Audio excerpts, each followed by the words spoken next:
Because I read George and the Big Bang, I noticed that your books are really inspired by your dad, but I was wondering if there was anything else that inspired your books. Well, originally, as I said during my talk, it was because a young boy came up to my dad and said, what would happen to me if I fell in a black hole? And I just thought, that's a brilliant story there. You've got a whole story in that question. I felt we should try and answer that question by telling a proper story about what would happen. So I started obviously working with my dad, but now I work with quite a wide variety of scientists because we look at all sorts of different topics. So it sort of started with Dad's work, but we've kind of broadened it out to write about all sorts of things and to bring in all sorts of different scientists who do really interesting research.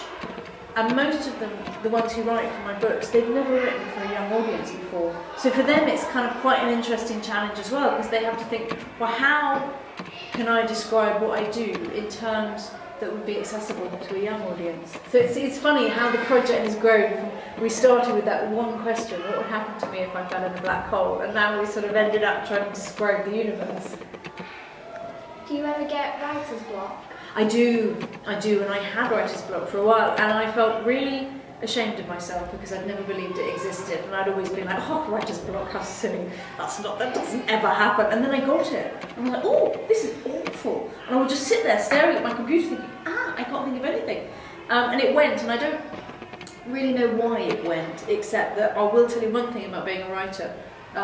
Short, hard deadlines, tough deadlines, they cure writer's block really fast. When somebody says to you, right, I need that by that date, you think, oh, I don't have writer's block anymore, I'll get on with it. How does it feel that your first book, George's Secret Key to the Universe, was sent into space? That is one of the things I am most proud of, because that's just cool. It's not because of me, it's because of Dad. But it really makes me happy every time I think of that, because not that many books have been into space, and mine has, so yeah, I'm rather proud of that. Which book did you enjoy writing the most?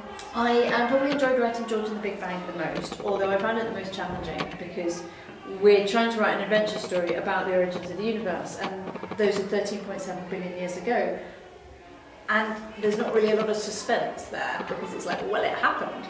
So trying to come up with, well, how are we going to put this in the format of good versus bad, telling a story that keeps you going, that was really challenging, but I think perhaps because of that I enjoyed it the most.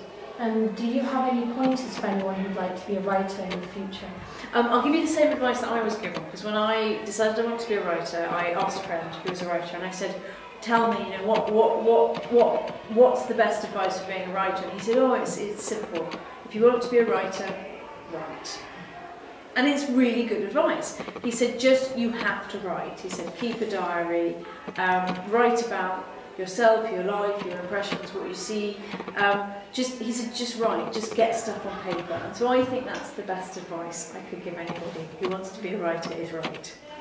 And don't be scared of showing your work to people. It is scary, and I kind of still feel the fear myself when I show somebody my work. But you know, believe that you have a voice and that you've got something to say that is worth saying, because you do.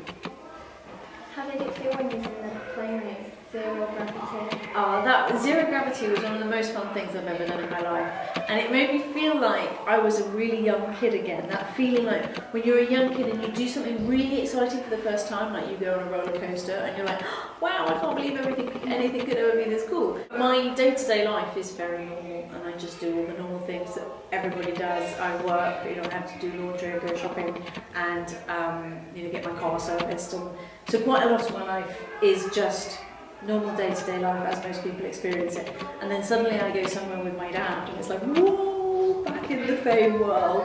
But mostly I'm at home writing a book. So. They've been nominated for both a Creativity Award and a Science Award at the TES Oh wow, that's fantastic. Awards. That's fantastic. And we're really excited because 10 years ago we became the first school in the country to become a science and arts school.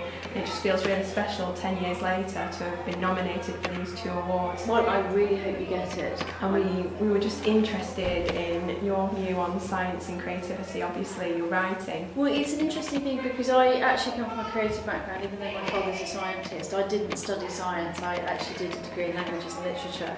and then trained as a journalist. And I very much come from that creative background, and that's one of the things I like about this project I've done with my dad and with other scientists, has been bringing them into a more sort of creative way to think about how they talk about their work, because they'd never tried telling stories about their work before. They'd never tried explaining it to a young audience. They'd never really thought of it as like, well, how do I talk about the great adventure that my career in science is, but how do I bring that to a young audience? And so it's very much a kind of a crossover of the two things. It's like where the arts meet the sciences, and then you describe it in this adventurous format. So that's kind of exactly what I do.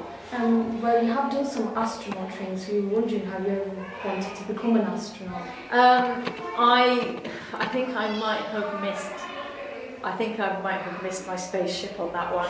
I think I'd love to go into space. I really would, because one thing I would really love to do is to see the Earth from a distance, because it's so stunning.